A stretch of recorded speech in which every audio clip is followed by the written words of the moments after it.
Hi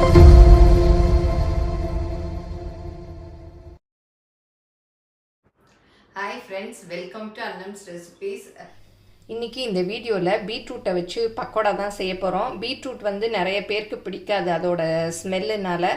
அதனால இந்த மாதிரி பக்கோடா, பர்ஃபி, அல்வா அந்த மாதிரி செஞ்சு கொடுத்தோன்னா விரும்பி சாப்பிடுவாங்க. அதுவும் இப்போ சம்மர் டைமே எல்லோரும் லீவுக்கு வீட்டில் இருப்பாங்க.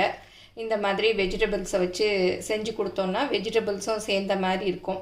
இதை வந்து டீ டைம் ஸ்நாக்காகவும் செய்யலாம், இல்லை சாதத்துக்கு தொட்டுக்கிறதுக்கும் செய்யலாம். இப்போ எப்படி செய்யலான்னு பார்ப்போம் வாங்க. நீங்கள் என்னுடைய பொருட்களை வாங்கணுன்னா கீழே வர்ற வாட்ஸ்அப் நம்பரில் ஒரு ஹாய் போட்டிங்கன்னா எல்லா டீட்டெயில்ஸும் வரும். அதை பார்த்து உங்களுக்கு என்னென்ன பொருள் வேணுமோ அதை நீங்கள் ஆர்டர் பண்ணி வாங்கிக்கலாம். இப்போ பீட்ரூட் பக்கோடா செய்ய என்னென்ன பொருள் தேவைன்னு பார்த்துடலாம். பீட்ரூட் துருவினது ஒரு கப் அளவு எடுத்திருக்கேன். பாருங்கள், இந்த மாதிரி துருவிருக்கேன். இது வந்து இந்த கிரேட்டரில் இந்த சைடு பெருசாக இருக்குது பாருங்கள், இதில் தான் வந்து துருவிருக்கேன். அப்போ தான் வந்து நல்லா நீளமாக இருக்கும், வெங்காயம் போல். ஒரு கப் அளவு எடுத்திருக்கேன். அப்புறம் வெங்காயம், மீடியம் சைஸ் வெங்காயம், அதுவும் ஒன்று கட் பண்ணி வச்சுருக்கேன். ஒரு 3 பச்சை மிளகாய் கட் பண்ணி வச்சுருக்கேன். ஏன்னா பீட்ரூட் ரொம்ப இனிக்கும். அதனால் நீங்கள் வந்து பச்சை மிளகாய் வாயில் கடிப்படணும்னு நினச்சிங்கன்னா தனி மிளகாய் பொடி கூட போட்டுக்கலாம். கருவேப்பிலை கொஞ்சம் கட் பண்ணி வச்சுருக்கேன், கொத்தமல்லி கொஞ்சம். அப்புறம் வந்து நீங்கள் புதினா வேணும்னாலும் போட்டுக்கலாம், இஞ்சி போட்டுக்கலாம், பூண்டு போட்டுக்கலாம். இது உங்களுக்கு என்னென்ன விருப்பமோ அதெல்லாம் போட்டுக்கலாம். அப்புறம் கடலை மாவு, இந்த கப்பு நீங்கள் எவ்வளோ பீட்ரூட் எடுக்கிறீங்களோ அதுக்கு பார்த்து கடலை மாவு எடுத்துக்கலாம். ஒரு கப்பு, நான் பெரிய கப்பில் ஒரு கப் எடுத்திருக்கேன். இதுக்கு அரிசி மாவு ஒரு 3 டேபிள் ஸ்பூன் அளவு எடுத்திருக்கேன். அப்புறம் தண்ணி, உப்பு, அவ்வளோதான். இப்போ எப்படி செய்யலான்னு பார்ப்போம். இப்போ இந்த பவுலில் வந்து கடலை மாவு போட்டுக்கலாம். அப்புறம் அரிசி மாவும் போட்டுக்கலாம். நீங்கள் பெருங்காயம் அதெல்லாம் கூட வேணும்னா போட்டுக்கலாம். நான் வந்து பெருங்காயம் போடல, இன்றைக்கி ப்ளைனாக பண்ணுறேன். உப்பு தேவையான அளவு உப்பு போட்டுக்கலாம். போட்டு கொஞ்சம் மிக்ஸ் பண்ணி விட்டுருங்க. அப்போ தான் வந்து எல்லா இடத்துலையும் நல்லா மிக்ஸ் ஆகும். நல்லா மிக்ஸ் பண்ணியாச்சு. இப்போ பீட்ரூட் அப்படி போட்டுக்கலாம். அப்புறம் பச்சை மிளகாய், கருவேப்பிலை எல்லாத்தையும் போட்டுக்கலாம். கொத்தமல்லி கொஞ்சம் நிறைய போட்டிங்கன்னா நல்ல வாசமாக இருக்கும், டேஸ்ட்டாக இருக்கும். இதையும் போட்டுக்கலாம்.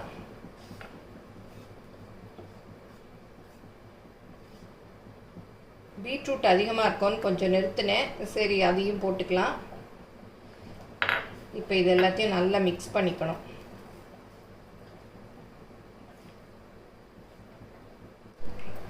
இப்போ நல்லா மிக்ஸ் பண்ணியாச்சு. தண்ணியை கொஞ்சம் கொஞ்சமாக சேர்த்து மிக்ஸ் பண்ணிக்கோங்க. ஏன்னா ரொம்ப மொத்தையாக போட்டோன்னா பக்கோடா வந்து கிறிஸ்பாக இருக்காது. அதனால் தண்ணி பார்த்து நம்ம தூள் பஜ்ஜி, வெங்காயம் தூள் பஜ்ஜிலாம் பண்ணுவோம் இல்லையா, அதே மாதிரி தான் பார்த்து தெளித்து பெசரிக்கங்க. பாருங்கள், இந்த மாதிரி பிசைஞ்சுக்கணும். இந்த மாதிரி கிள்ளி போடுறதுக்கு பக்குவமாக இருக்கணும். இப்படி போடுறதுக்கு எண்ணெயில் அந்த மாதிரி பார்த்து பிசைஞ்சுக்கணும். ரொம்ப தண்ணி ஆயிடுச்சுன்னா பஜ்ஜி மாதிரி போயிடும், பக்கோடா மாதிரி இருக்காது, கிறிஸ்பாக இருக்காது. இதுக்கு வந்து கரெக்டான கன்சிஸ்டன்சி பாருங்கள், இந்த மாதிரி இருக்கணும். இப்போ எண்ணெய் காஞ்சிருச்சான்னு பார்க்கலாம். நான் மாவு பிசையச்சியே இந்த கடாயில் எண்ணெய் ஊற்றி வச்சுட்டேன். நல்லா காஞ்சிருக்கும். இந்த மாதிரி கிள்ளி கொஞ்சம் கொஞ்சமாக போட்டுக்கணும்.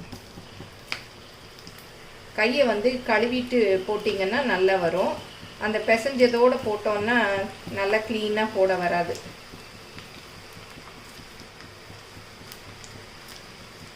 இந்த கடாய் கொள்கிற அளவுக்கு போட்டுக்கணும்.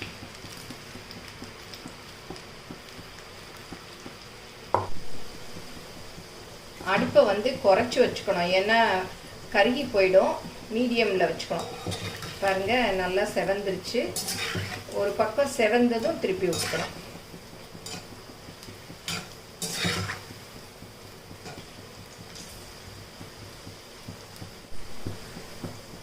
இந்த பக்கோடா போட்டதுமே பெரட்டி விட்டுறாதீங்க, அப்புறம் வந்து அப்படியே உடஞ்சிரும். கொஞ்சம் வெந்த பிறகு பெரட்டி விடுங்க. பீட்ரூட் பிடிக்காதவங்க கூட இந்த மாதிரி பக்கோடா செஞ்சு கொடுத்தா சாப்பிட்ருவாங்க. நல்லா டேஸ்ட்டாக இருக்கும். இப்போ பாருங்கள், எல்லாமே கோல்டன் ப்ரௌன் ஆயிடுச்சு. இப்போ வந்து எடுத்துடலாம். எண்ணெயிலையும் சலசலப்பு அடங்கிடுச்சு பாருங்கள். இப்போ வந்து நம்ம எடுத்துடலாம். இந்த கரண்டியில் எடுத்தால் அப்படியே எண்ணெய் அதிலே வடிஞ்சிரும். இப்போ பாருங்கள், அப்படியே எண்ணெயெல்லாம் வடிஞ்சிருச்சு. இந்த தட்டில் போட்டுக்கலாம். இதுலேயும் போட்டால் இன்னும் மிச்சம் இருக்கிற எண்ணெயும் வடிஞ்சிரும். இப்போ இன்னொரு பேட்ச் போட்டுக்கலாம். பாருங்கள், இந்த மாதிரி கிள்ளி விட வரணும். நிறைய பேர் கேட்டிருந்தீங்க, இப்போ சமையல் வீடியோஸ் எல்லாம் வரலையே அப்படின்னு கமெண்ட்லேயும் கேட்டிருந்தீங்க, நேரில் பார்த்தவங்களும் கேட்டிருந்தீங்க. வீடு ஷிஃப்டிங் எல்லாம் இருந்ததுனால கொஞ்சம் வீடியோ எடுக்கலாம் முடியல. டக்குன்னு சமையலை செஞ்சு ஏதோ எங்களுக்கு அப்படி மேனேஜ் பண்ணிட்டு இருந்தேன். இப்போ தான் வந்து வேறு வீடு வந்து மாறி இப்போ தான் செட்டில் ஆகிருக்கோம். இன்னும் ஃபுல்லும் செட்டில் ஆகலை. பட்டு சரி, நீங்கள்லாம் விரும்பி கேட்குறதுனால ஏதோ சின்ன சின்ன ரெசிபீஸ் எடுக்கலாம் அப்படின்னு சொல்லிட்டு எடுத்துக்கிட்டு இருக்கேன். கிச்சன் ஃபுல்லும் அடிக்கின பிறகு ரெகுலராக வந்து சமையல் வீடியோஸ் எல்லாம் வரும். ஏன்னா இப்போ வந்து பாத்திரங்கள் வந்து எங்கே வச்சோம், என்ன ஏது எல்லாமே தெரியல. அதை பார்த்து தேடி தேடி எடுக்க வேண்டியிருக்கு. எல்லாம் செட்டில் ஆனதும் ரெகுலராக பண்ணுவேன். இப்போ 2வது பேட்சும் நல்லா வெந்துருச்சு, எடுத்தாச்சு.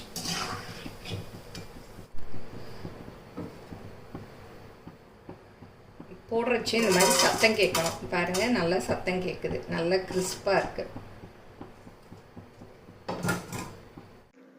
ஆன்லைனில் என்னுடைய பொருட்களை வாங்கணுன்னா shop.annamsrecipes.com அப்படிங்கிற சைட்டுக்கு போனீங்கன்னா என்னுடைய ப்ராடக்ட் லிஸ்டெல்லாம் இருக்கும். அதில் எது வேணுமோ அதை செலக்ட் பண்ணி நீங்கள் வாங்கிக்கலாம்.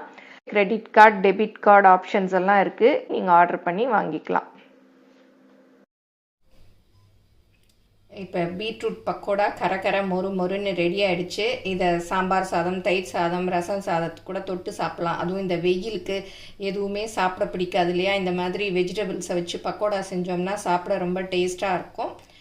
இதை எல்லோரும் செஞ்சு பாருங்கள். இதை சாதத்துக்கு தொட்டுக்கிறது மாத்திரம் இல்லை, ஈவினிங் ஸ்நாக்ஸாக கூட செய்யலாம். இதில் வந்து நான் இன்றைக்கி பீட்ரூட் சேர்த்துருக்கேன். நீங்கள் கேரட், எந்த வெஜிடபிள்ஸ் வேணாலும் சேர்த்து இந்த மாதிரி செய்யலாம். தண்ணி மாத்திரம் கொஞ்சம் தெளித்து பிசைஞ்சிக்கிட்டிங்கன்னா தான் இந்த மாதிரி கிறிஸ்பாக வரும். பாருங்கள், நல்லா கிறிஸ்பாகவே இருக்குது. பாருங்கள், நல்லா உடைக்க வருது. இந்த மாதிரி கிறிஸ்பாக இருக்கும். இதை வந்து நம்ம 2 நாளைக்கு, இன்றைக்கி செஞ்சோன்னா நாளைக்கு வரைக்கும் வச்சு யூஸ் பண்ணிக்கலாம். எல்லோரும் செஞ்சு பாருங்கள். எப்படி வந்ததுன்னு உங்கள் கமெண்ட்ஸை சொல்லுங்கள். பிடிச்சிருந்தா லைக் பண்ணுங்கள், உங்கள் ஃப்ரெண்ட்ஸுக்கும் ஷேர் பண்ணுங்கள்.